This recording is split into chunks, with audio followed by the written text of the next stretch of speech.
ആ ഷർവാണി വല്ല എടുത്തിട്ടാ മതിയായിരുന്നു. ചേട്ടാ ഒരുങ്ങിയോ? ഇങ്ങനോ? പിന്നെന്താ കുഴപ്പം?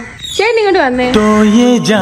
സീക്രട്ട് ഏജന്റിനെ സുനിത ദേവദാസ് എക്സ്പോസ് ചെയ്ത് കളഞ്ഞു ഗൈസ്. അപ്പോൾ അഖിലിന്റെ വൈഫ് ഒളിച്ചോടിയതിനെ തുടർന്ന് സീക്രട്ട് ഏജന്റ് എന്ന സായ് കൃഷ്ണ ഒരു വീഡിയോ ചെയ്തിട്ടുണ്ടായിരുന്നു. അഖിലിന്റെ കല്യാണത്തിന് എന്നെ വിളിച്ചിട്ടുണ്ടായിരുന്നു. കല്യാണത്തിന് ഞാൻ പോയിട്ടുണ്ടായിരുന്നു. അഖിലിനെ ഞാൻ വിളിച്ചിട്ടുണ്ടായിരുന്നു. ഫോണിൽ സംസാരിച്ചു. അഖിൽ എന്നാടിയോട് പറഞ്ഞത് ജീവിതമാണ്, മൂവ് ഓൺ ചെയ്യണം. ഇതിനെ കുറിച്ചിട്ട് എനിക്ക് എന്തായാലും വരും ദിവസങ്ങളിൽ വീഡിയോ ചെയ്യേണ്ടി വരും. ഒരുപാട് മെസ്സേജസ് കാര്യങ്ങളൊക്കെ എനിക്ക് വരും. അപ്പോൾ എനിക്ക് എന്തായാലും വീഡിയോ ചെയ്തേ പറ്റൂ എന്ന് സീക്രട്ട് ഏജന്റ് പറഞ്ഞിട്ടുണ്ടായിരുന്നു. ഈ ഒരു കാരണം കൊണ്ടാണ് സീക്രട്ട് ഏജന്റ് എയറിൽ പോയത്. അപ്പോൾ സുനിത ദേവദാസ് സീക്രട്ട് ഏജന്റിനെ നല്ല രീതിയിൽ ഊക്കി വിട്ടിട്ടുണ്ട്. തിരിച്ച് സീക്രട്ട് ഏജന്റ് സുനിത ദേവദാസിനെയും നല്ല രീതിക്ക് ഊക്കിയിട്ടുണ്ട്. അപ്പൊ നമുക്ക് ആദ്യം സുനിത ദേവദാസിന്റെ വീഡിയോ ഒന്ന് കണ്ടു നോക്കാം.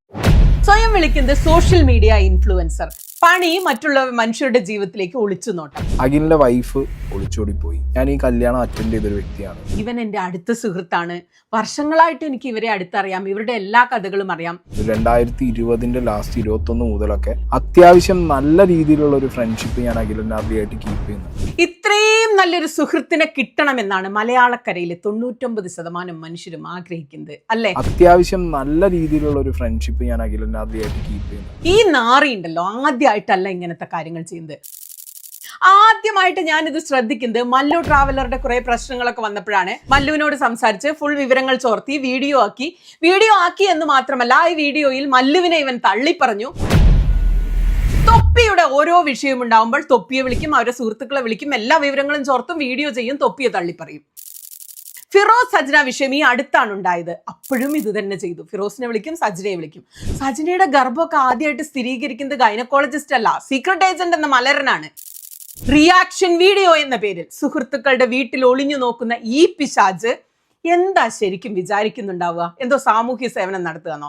മനുഷ്യരുടെ വ്യക്തിപരമായ തികച്ചും സ്വകാര്യമായ വിഷയങ്ങൾ സോഷ്യൽ മീഡിയയിൽ വന്ന് വിളിച്ചു പറയുന്നതാണ് കണ്ടന്റ് ക്രിയേഷൻ എന്നാണോ ഇവൻ മനസ്സിലാക്കിയിട്ടുള്ളത്?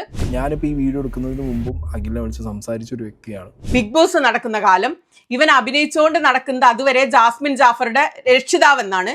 ജാസ്മിൻ ജാഫറും അസ്ലാം ആർലിയും ഒക്കെ ഉൾപ്പെട്ട പിണക്കം, അവർ രണ്ട് സുഹൃത്തുക്കൾ തമ്മിലുള്ള പിണക്ക കേസിൽ ഇവൻ അവരെ അത് സോൾവ് ചെയ്യാൻ ഹെൽപ്പ് ചെയ്യുന്നു എന്ന മട്ടിൽ ഇടപെടുന്നു.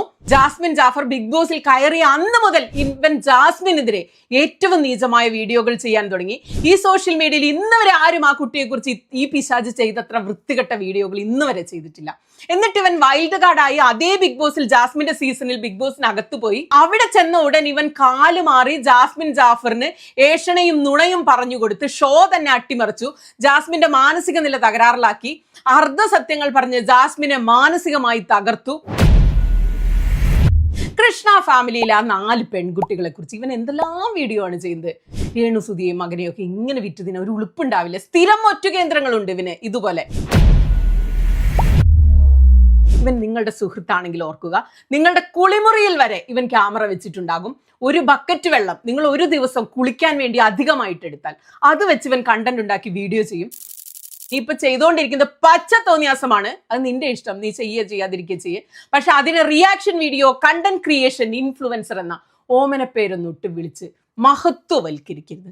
നിനക്ക് നിർബന്ധമാണ് ഇതിനൊരു പേര് വേണമെങ്കിൽ ഏഷണി, നുണ, പരദൂഷണം, അല്ലെങ്കിൽ ട്രെയിനിലെ ടോയ്ലറ്റിലെ ചിത്രം വരയ്ക്കൽ, കുളിമുറിയിൽ ക്യാമറ വെക്കൽ എന്നോ, അല്ലെങ്കിൽ സുഹൃത്തുക്കളുടെ ചോരയൂറ്റുന്ന രക്തരക്ഷസ് എന്നൊക്കെ പേരിട്ട് വിളിക്കണം. നാറി, ഞാൻ ബ്രോത്തൽസ് തുടങ്ങണം, ഇവർക്ക് ലൈസൻസ് കൊടുക്കണം എന്നൊക്കെ സംസാരിക്കുന്ന ഒരു വ്യക്തിയാണ് ഞാൻ. എന്താ ഒരു വേശ്യയാണ്, അല്ലെങ്കിൽ ഞാനൊരു മോശക്കാരിയാണ്. ഞാൻ വേശ്യകളെ മോശക്കാരിയെന്നോ അല്ലെങ്കിൽ വേശ്യാവൃത്തി മോശമായിട്ട് കാണുന്ന ഒരു വ്യക്തിയല്ല കേട്ടോ. അത് ഈ വേശ്യേക്കാളും മോശമായിട്ടുള്ള ഒരു അർത്ഥമാണ്. അല്ലാതെ വേശ്യകളൊന്നും എൻ്റെ കണ്ണിൽ മോശമൊന്നുമല്ല. എന്നിട്ട് നിനക്ക് വേശ്യ എന്ന് എഴുതുമ്പോൾ നിനക്കൊരു ചളിപ്പ്, അത് പറയുമ്പോൾ നിനക്കൊരു ചളിപ്പ് അല്ലേ? അതെന്തോ ഒരു തെറി പോലെയാണ് നീ എഴുതിയെടുത്ത് വെച്ചിട്ടുള്ളത്. സുനിത ദേവദാസി. പക്ഷെ ദേവദാസിക്ക് അതല്ല, ദേവദാസിക്ക് മറ്റേ പരിപാടി തന്നെ. ഇവളെ വീട്ടിൽ ഇവളെ ഉണ്ടാക്കിയ ആ പ്രൊഡക്റ്റ് മേക്കർ. ഇനി കമ്മിങ് ടു ദേവദാസി. അമ്മായിക്ക് ദേവദാസി എന്ന് വിളിച്ചു കഴിഞ്ഞാൽ പൊള്ളുന്നുള്ളത് കമ്മിയല്ലേ? വലിയ ബുദ്ധിയൊന്നും ഞാൻ പ്രതീക്ഷിച്ചിട്ടില്ല. അപ്പോ സുനിത ദേവദാസി. അപ്പൊ നിനക്ക് ദേവദാസി പൊള്ളും. എടി കൊടിച്ചിപ്പട്ടി, എടി നാറിച്ചി, ഈ ഏതാ കൊടിച്ചിപ്പട്ടി? നിന്നെ 10 തെറി വിളിച്ചോണ്ട് നീ ഏതെങ്കിലും കേസ് ഇട്ട് കഴിഞ്ഞാൽ ഞാൻ അന്തസ്സായിട്ട് പോയിട്ട് അകത്ത് കിടക്കും. ഒരു നാറി മോളെ, ഒരു ചെറ്റച്ചീനെ. മീനിങ് ഓഫ് ദേവദാസി, വേശ്യ. ദേവദാസി ഈക്വൽ ടു വേശ്യ. നീ കമ്മി. ദേവദാസി, നീ ദേവദാസി, എടി ദേവദാസി, ദേവദാസി പ്ലക്കി.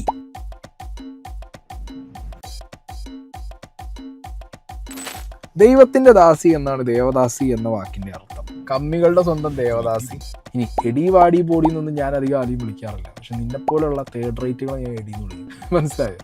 എടി നാറി. സുനിത ദേവദാസിനെ എടുക്കാനുള്ളതിൽ സുനിത ദേവദാസിന്റെ വീഡിയോ എടുക്കാനുള്ള ഇവളിത് വേശ്യ എന്നുള്ള രീതിക്കാണ് എടുത്തതെന്നുള്ളത്. എടി കേരളക്കാരി. അതിനി ദേവദാസി കമ്മികളുടെ ദേവദാസി വിചാരിച്ചാലും നടക്കില്ല.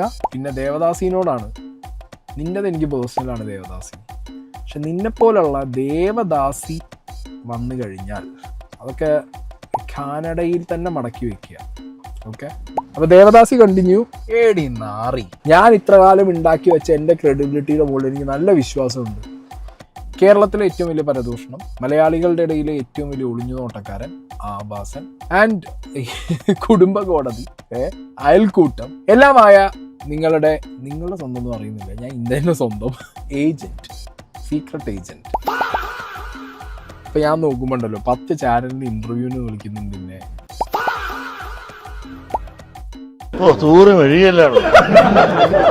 ഓക്കെ ഗൈസ്, അപ്പോൾ സുനിതക്ക് പറയാനുള്ളത് ഇതൊക്കെയാണ്. അഖിൽ എന്നാടി വിഷയത്തിൽ സീക്രട്ട് ഏജന്റിനെ കുറിച്ചിട്ട് അഷ്കർ ടെക്കി എന്താണ് പറഞ്ഞത് ജസ്റ്റ് ഒന്ന് കേട്ട് നോക്കാം.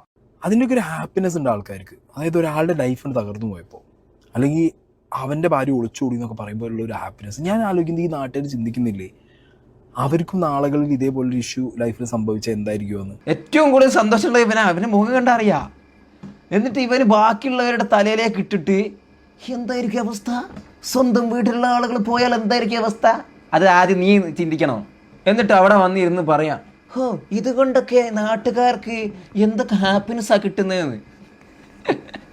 കേരളത്തിൽ ഏറ്റവും കൂടുതൽ ഈ ഒളിച്ചോട്ടവുമായി ബന്ധപ്പെട്ട് ഏറ്റവും കൂടുതൽ സന്തോഷിച്ചിട്ടുള്ള ആള് ഏജന്റ് സായി കൃഷ്ണ.